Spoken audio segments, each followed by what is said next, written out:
اللہ کی قسم، جھک جانے میں جو عزت ہے وہ سر اٹھانے میں نہیں ہے، چپ رہنے میں جو سکون ہے وہ جواب دینے میں نہیں ہے۔ ایک عورت نے پوچھا یا رسول اللہ میرے خامند کا میرے اوپر کیا حق ہے؟ آپ نے فرمایا تیرے خامند کے جسم پہ پھوڑے نکل آئیں اور ان میں گندا پانی جمع ہو جائے اور تو زبان سے چاٹ چاٹ کے اس کے زخم صاف کرے تو بھی تو نے خامند کا حق ادا نہیں کیا۔ دونوں کو بیلنس کیا ہے۔ بہترین مسلمان وہ ہے جس کا بیوی کے ساتھ اچھا سلوک ہو۔ جب تک آپ کو صبر اور برداشت کرنا نہیں آئے گا آپ کی زندگی خوبصورت نہیں ہو سکتی۔ غصے کو پینا سیکھو، غصے کو دبانا سیکھو، غصے کے وقت چپ رہنا سیکھو تو آپ کی زندگی بڑی خوبصورت ہو جائے گی۔ دل دریا سمندروں ڈوبے کون دلاندیاں جانے ہو، وچے بیڑے وچے جھیڑے وچے ونج مہانے ہو۔ میرے نبی نے گھروں کو آباد کرنے کا ایک خوبصورت طریقہ بتایا کہ اس زبان پہ قابو کر لو، اس زبان پہ قابو کر لو، خاموش رہنا سیکھ لو۔ غصے کے بیوی کو غصہ چڑھ جائے تو خامند چپ کر جائے، خامند کو غصہ چڑھے تو بیوی چپ کر جائے تو آپ کا گھر خوبصورت رہے گا۔ اگر دونوں ہی آگ لگ گئی اور دونوں ہی بولنا شروع ہو گئے تو آپ بھی گئے، آپ کے بچے بھی گئے۔ اپنی زبان پہ قابو پانا سیکھو۔ ہماری ایک دھوبن تھی ماسی شریفہ، فوت ہوگی بھی شریف، وہ تھی بڑی لڑاکی، چھوٹے قادی آئی تو چنگا شرلی پٹاخہ ہے، تو وہ آئی میری بہن کے پاس، کہتی بی بی میری نوواں میرے نال بڑا لڑدیاں، لڑتی آپ تھی، میری نوواں میرے نال بڑا لڑدیاں، میں نے کوئی تویز دے کہ ساریاں میریاں نوکر بن جانا۔ اب میری بہن کو تو پتہ تھا کہ ماشاءاللہ آپ سوا سیر ہے، تو میری بہن تویز گنڈے کا ہمارے ملک میں بڑا رواج ہے، تو ایسے الٹی سیدھے لکیریں لگا کے نا تو رول کر کے چھوٹا سا بنا کے نا کہا کہ ماسی جب تیری لڑائی ہونے لگے تو یہ تعویذ تم نے یہاں رکھ لینا اور چک مار لینا ایسے، اور اس کو گرنے نہیں دینا، گر گیا تو تیری خیر کوئی نہیں۔ اور اس نے کیا کیا، اس کو چپ کروانے کا طریقہ، تو تعویذ کی تو بڑی اہمیت ہوتی ہے۔ تو ایک ہفتے کے بعد آ گئی، بی بی تو بڑا چنگا تعویذ دیتا، ساری لڑائی ختم ہو گئی کیونکہ ماسی شریفہ چپ ہو گئی۔ تو یہ سب ان عورتوں کو بھی تعویذ دیتا ہوں، ماسی شریفہ والا آپ کو بھی دیتا ہوں۔ ماسی شریفہ والا تعویذ لے لو، آپ کی زندگی بڑی خوشحال ہو جائے گی۔ اللہ کی قسم، جھک جانے میں جو عزت ہے وہ سر اٹھانے میں نہیں ہے، چپ رہنے میں جو سکون ہے وہ جواب دینے میں نہیں ہے۔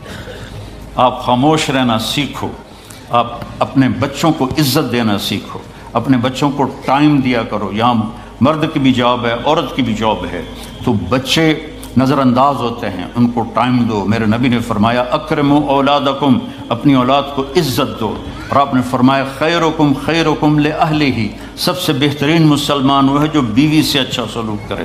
اور ایک عورت نے پوچھا یا رسول اللہ میرے خامند کا میرے اوپر کیا حق ہے؟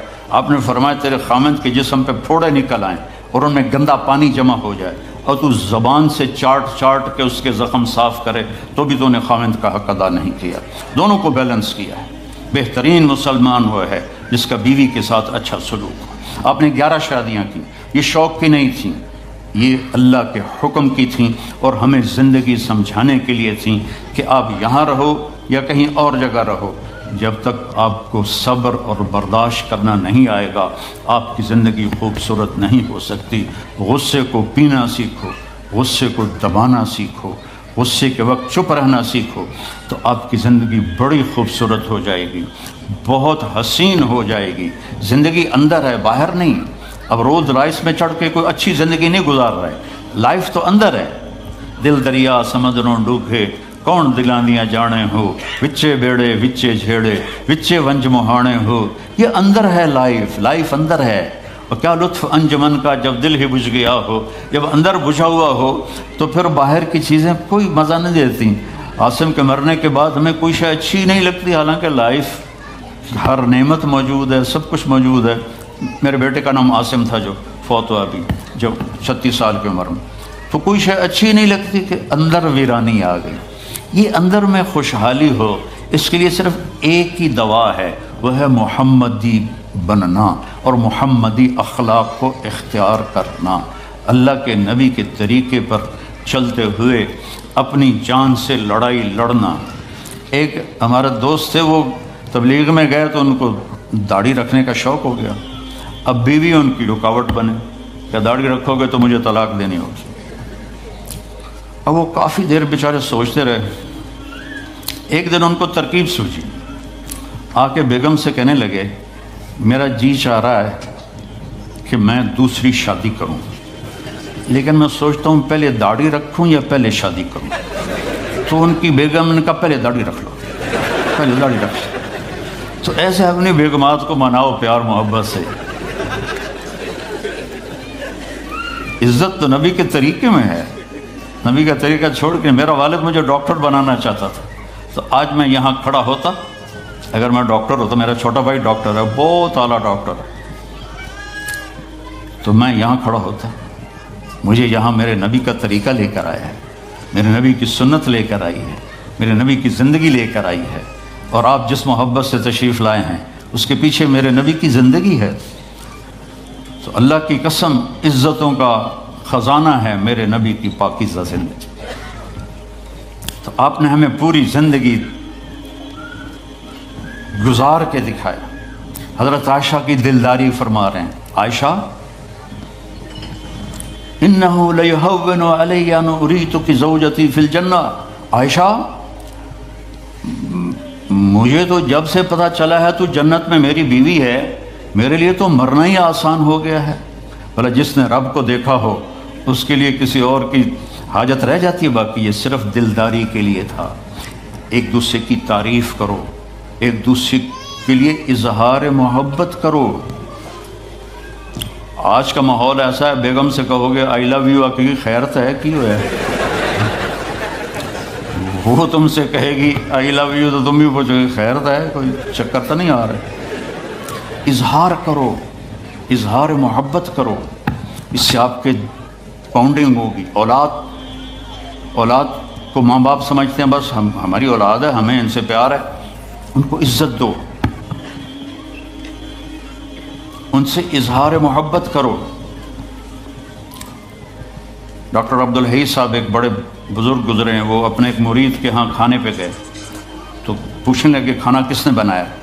تو مرید نے کہا جی میری بیگم نے بنایا۔ کہا اس کو بلاؤ۔ ان کی بیگم آ گئی تو فرمانے لگے بیٹی آپ کا کھانا کھایا بہت ہی اچھا تھا، بہت مزے کا تھا۔ وہ رونے لگی دھاڑ دھاڑ۔ تو وہ ڈاکٹر صاحب پریشان ہو گئے کہ بیٹی خیریت تو ہے، کیا ہوا؟ تو وہ کہنے لگی حضرت آپ کے مرید کے پاس مجھے 30 برس ہو گئے، 30 سال، کبھی ایک دن اس نے میری کسی چیز کی تعریف نہیں کی۔ تو اظہار کرو، اظہار کرو۔ حضرت فاطمہ وہاں سے دروازے میں داخل ہو رہی ہیں، آپ کمرے میں بیٹھے ہوئے ہیں یا لیٹے ہوئے ہیں یا کرسی پر ہیں یا زمین پر ہے، جو ہی حضرت فاطمہ تھے تو ایسے تیزی سے آگے بڑھتے تھے، وہیں نہیں کھڑے رہتے تھے، اور ایسے حضرت فاطمہ کا ہاتھ پکڑ لیتے تھے اور اس کو یہاں بوسہ دیتے تھے، اور کبھی ماتھے کا بوسہ لیتے تھے، پھر ہاتھ پکڑے پکڑے ان کو ایسے لاتے اور چارپائی پہ بٹھاتے، اس کے بعد خود بیٹھتے تھے۔ یہ میرے نبی کی عزت ہے اولاد کے ساتھ، یہ عزت دو، وہ تمہارے رہیں گے، تمہارے بن کے چلیں گے۔ ان کو نصیحت کی ضرورت نہیں ہے، ان کو تمہارے پیار کی ضرورت ہے۔ اور جب اللہ کے نبی حضرت فاطمہ کے گھر جاتے تو حضرت فاطمہ یہ کرتی تھی، وہ کھڑی ہو جاتی، آگے بڑھ کر اللہ کے نبی کے ماتھے کا بوسہ لیتی، پھر ان کا ہاتھ پکڑ کے ان کو چارپائی پہ بٹھاتی، پھر خود نیچے بیٹھتی تھی۔ تو اظہار بہت بڑی دوا ہے، بہت بڑی غذا ہے۔ انسان محتاج ہوتا ہے اچھے کیے کہ وہ تعریف چاہتا ہے، خوشامد نہیں ہے، خوشامد حرام ہے، اور تعریف واجب ہے کہ اس کی حوصلہ افزائی کرو۔ تو یہ آپ کے بڑے گھر سے اور بڑی گاڑیوں سے آپ کی زندگی خوبصورت نہیں بنے گی، نبی پاک صلی اللہ علیہ وسلم کی مبارک زندگی کو اپنانے سے آپ کی زندگی خوبصورت بنے گی۔ باقی سب دھوکہ ہے میرے رب کی قسم، سب فریب ہے۔ کچھ سال پہلے یہاں سے کوئی بڑے تاجر کی بیگم گئیں وہاں لاہور، تو مجھے انہوں نے ملنے کی خواہش ظاہر کی، تو ملانے والے نے کہا کہ یہ خاتون کے جو خامد ہیں وہ پاؤنڈ میں اربوں پتی ہیں، پاؤنڈ میں۔ ٹھیک ہے، وہ آ گئی اور آ کے رونا شروع کر دیا کہ لوگ مجھے سمجھتے ہیں میں بڑی خوش قسمت ہوں، بڑی دولت ہے، بڑی گاڑیاں ہیں، لیکن میں اس سب کو کیا کروں، میرے خاوند کا سلوک ہی اچھا نہیں۔ ہر شے اس نے زیرو کر دی کہ سلوک اچھا نہیں۔ اس کے چند دن بعد ایک اور واقعہ پیش آیا۔ ایک نوجوان میرے پاس آیا کہ حضرت اللہ نے دنیا کی ہر دولت دی ہے، ہر شے دی ہے، لیکن میری بیوی کی زبان 30 فٹ لمبی۔ میں کہ 29.5 فٹ کٹ دے، باقی ران دے۔ کہ اس کی زبان بڑی لمبی ہے، میں تنگ، اگر بچے نہ ہوتے تو میں اس کو طلاق دے دیتا۔ تو بھائی بہنوں، بچوں، بچیوں، اگر زندگی کو خوبصورت بنانا ہے تو نبی کا طریقہ ہے، اللہ کی قسم اس کے سوا کوئی طریقہ نہیں۔